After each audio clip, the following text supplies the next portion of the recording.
dove gli arizzesi raccoglievano la neve, poi facevano grandi lastroni di ghiaccio che vendevano in giro per la Sardegna. 400 anni fa, siamo invece nel 2001, allora con Mirko che taglia il ghiaccio e Chico Sagarapigna, il grande gelato di Arizzo, il sorbetto. Sì, allora la carapigna è il sorbetto di Arizzo per eccellenza, sardo, l'unico sorbetto sardo, insomma. Risale, come giustamente stavo dicendo lì, al 1600, quando appunto durante l'invasione spagnola gli arizzesi hanno iniziato a produrre e a conservare il ghiaccio nelle case chiamate in sardo il Domo dei Sunie. Le case della neve, Le come case della dicevo. neve, sì. Senti Chico, allora, come ti si prepara? Come ti sta preparazione? Come ti si fa di questo sorbetto? Allora, Sagarapigna si prepara iada e si prepara tuttora in una maniera sua. Allora, si impera su barrile, che è questo mastello in legno, e sa sorbettiera. Inchinare. Allora Mirko, comincia a mettere il ghiaccio qui intorno. Questa hai detto che si chiama? Sagarapigniera. Allora, ha introdotto a cesti noi. Ha Ha introdotto una soluzione, ceste composta di acqua, zucchero e limone. Allora, acqua, zucchero e limone, doveroso averli noi. Sì. È facilissimo e soprattutto semplicissimo. Acqua, zucchero e limone, in che quantità? E dunque, il dose è una cosa, una paghetta segreta, bonoso. Perché noi da gusto di sempre in maniera gelosa, perché se unica idea, ho sempre e unicamente prodotto gusto di poi gelato. Quindi come te dose io preferirei a non lo teniamo come segreto. Schistire. Senti Chico, allora, questo ghiaccio va qui tutto intorno e poi insieme al ghiaccio cosa ci va? Tanno vari su ghiaccio, este veramente il nie ghiacciau, hanno da susale. Cadene sa funzione, deve riscagliare su ghiaccio, geste, tra su barrile, sa grapiniera e fare ghiacciare prima, cioè accorciare su tempo di ghiacciare sa soluzione gesta into, cioè che è appunto sa grapigna. Senti, voi avete fatto una società di giovani, avete riscoperto, riproposto, diciamo, riscoperto no, riproposto questo antico gelato, gli antichi strumenti, poi se venite ad Arizzo fatevi indicare il museo, dove esistono in bella mostra, sono in vetrina gli antichissimi strumenti, le antichissime sorbettiere. Allora voi avete fatto una società di giovani e andate in giro, vi ho visto persino a Portocervo. Sì, ormai giravo su tutta la Sardegna, soprattutto sa zone su mare e sa zone dove ancora purtroppo non è sconnota, però noi sono mega contento, mega ad apprezzare e ad conoscere e direttamente fai conoscere il lumene di Arizzo, che è sempre stato un'idea ospitale, un'idea turistica, e non fa piacere, ci sa gente strana pure da conoscere in tutta la Sardegna, sempre va bene, va cosa bella.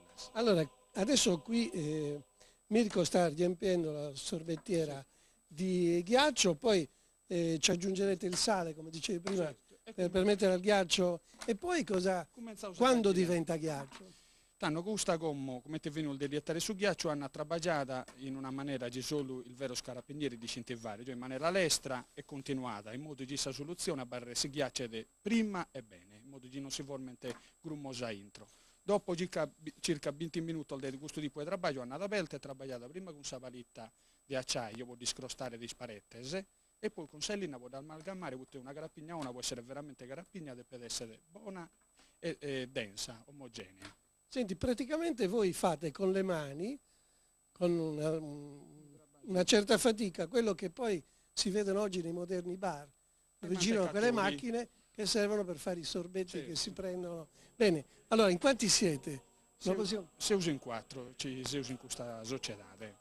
E non solo Sagarapigna, vabbè, non serve Sagarapigna SNC, una sorta di cooperativa, però tratta tutti questi tipi di prodotti della montagna, quindi su torrone, famosi Arizzo, le castagnas, le caschettes e tutti i prodotti, linciola, nuges, ci tratta in Arizzo, quindi noi presentiamo come un'azienda che fa birre prodotti di Arizzo in Sardegna. Dopo 400 anni è ancora viva e vera la tradizione, tant'è che ti sei portato un bimbo. Questo sta imparando da voi. E come dai sapere pure sta imparando a girare. Senti, noi hai detto 20 minuti, bisogna girare questo arnese, poi si lavora un po' con le palette e poi è pronto a mangiare. Noi aspettiamo 20 minuti, lo aspettiamo volentieri, ci mettiamo in un angolo, vi lasciamo lavorare.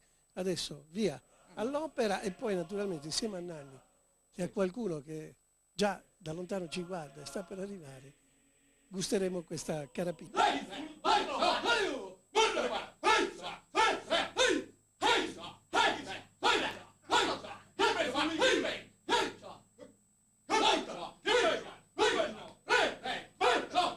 Questo l'avete già capito, è il gioco della morra, ragazzi, piano, è il gioco della morra. Qui siamo in una vecchia osteria di Arezzo da Antonio Manca, ma i tanti buffà, Augusto, questa gente ti buffava prima di giocare.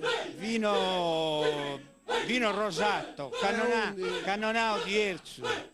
È buono? È buonissimo. Ma perché qui ad Arezzo non ce n'è vino? Ad Arezzo non ce n'è il vino, ci sono solo castagne e nocciole. Ah, bene, castagne e nocciole, ecco qua, un momento. Quasi che qualità di castagne ci sono.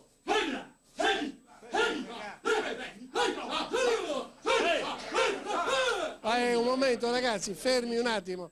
Allora, Barore, un altro manca, qui sono tutti manca. Quasi la metà della popolazione. Ecco, Metà si divide tra Manca, Pava e via dicendo. ecco, Mugironi. Salvatore Manca fa anche il presidente della Proloco. E allora, nella grotta azzurra, perché così si chiama, perché Notissima. notissima, perché una volta qui era tutto azzurro, non ha niente a che vedere con la grotta azzurra di Napoli. Antonio Manca ci ospita in questa sua vecchia, come si può definire? Non è una bettola, un'osteria. È un forse- ritrovo per Ma non ce ne sono più per di- tutte le stagioni, dal giovane al nostro più lontano parente. Qui ci sono in un angolo che stanno bevendo da un bel po'.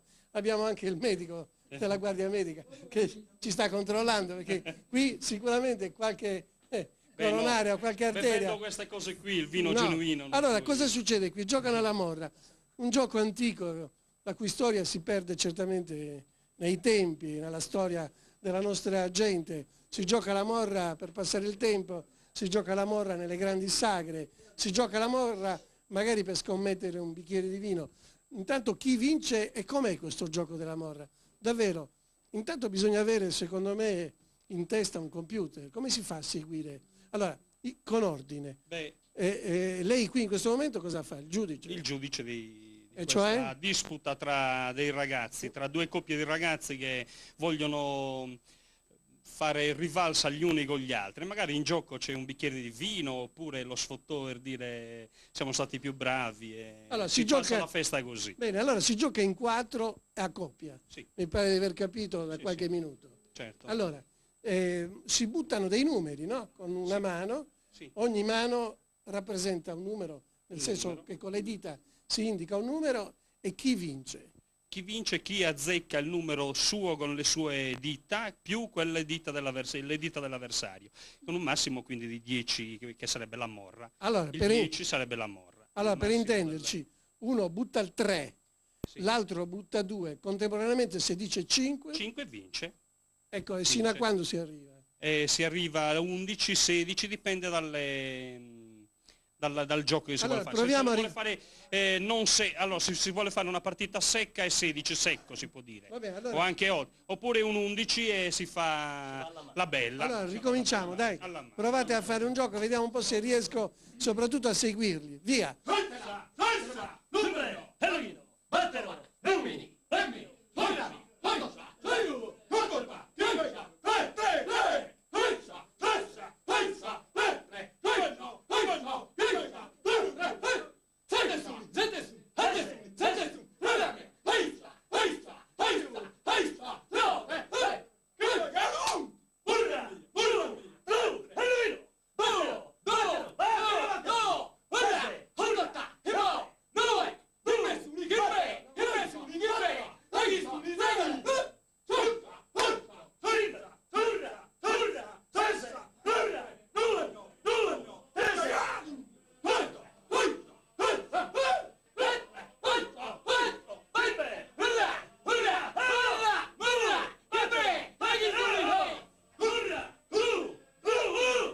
Beh, allora, Finito. Salvatore, chi ha vinto? Hanno vinto Totto e Paolo. Allora con Paolo ci vediamo domani perché andiamo a raccogliere castagne. Toto, però qui, Toto, questo urlo che ogni tanto facevi, che significato ha? Ha Uno sfogo? sì, uno sfogo. Come si segna un gol? Sì, sì. Hai vinto oggi, ascolta. Però qui un momento, stiamo per andare via. Lei da lontano mi faceva dei segnali. Allora, abbiamo tentato di capire, forse l'abbiamo capito, questo gioco che ho visto anche richiede un certo tipo di impegno, perché il cervello deve seguire soprattutto da chi dirige il gioco. Però lei da È vista lontano... d'Aquila, Come? È vista d'Aquila, Vista d'Aquila. acutissima. Ecco. Perché uno insomma deve stare attento e vedere se quando ha scommesso il suo numero può prenderlo perché l'avversario non ha indovinato. Però lei da lontano mi diceva ci sono anche gli imbroglioni. Beh, sì. Cosa vuol dire? Imbroglioni in Qui hanno senso, imbrogliato. tra virgolette. Hanno fregato Videolina? No, tra virgolette. Imbroglioni nel senso, io ho detto imbroglioni, ma certamente avrei potuto dire ci sono gli scaltri anziché gli imbroglioni, che sono chi? Coloro che vogliono Giocano sulla velocità. sulla velocità e sulla scarsa visività dell'avversario. Comunque si può dire che è davvero un gioco per intenditori e soprattutto per cervelli fini e svelti. Sicuramente. È meno attento, no? Uno gioca in fretta, anche se dice 6 e sono 5, 6 ho vinto io. Ah, ecco, è così. Che quell'altro non fa in tempo a... Vabbè. Un cambio delle dita che uno tira fuori, no? Ne mostra 3, però riesce a dimostrare all'avversario che sono 2 per prendere il punto. Questo dipende dalla velocità. Noi abbiamo tentato, anche se velocemente, di spiegare questo gioco antico. È quasi notte, noi lasciamo questa osteria di Antonio Manca, andiamo a dormire, domani andremo in montagna, andremo a cercare le nostre castagne.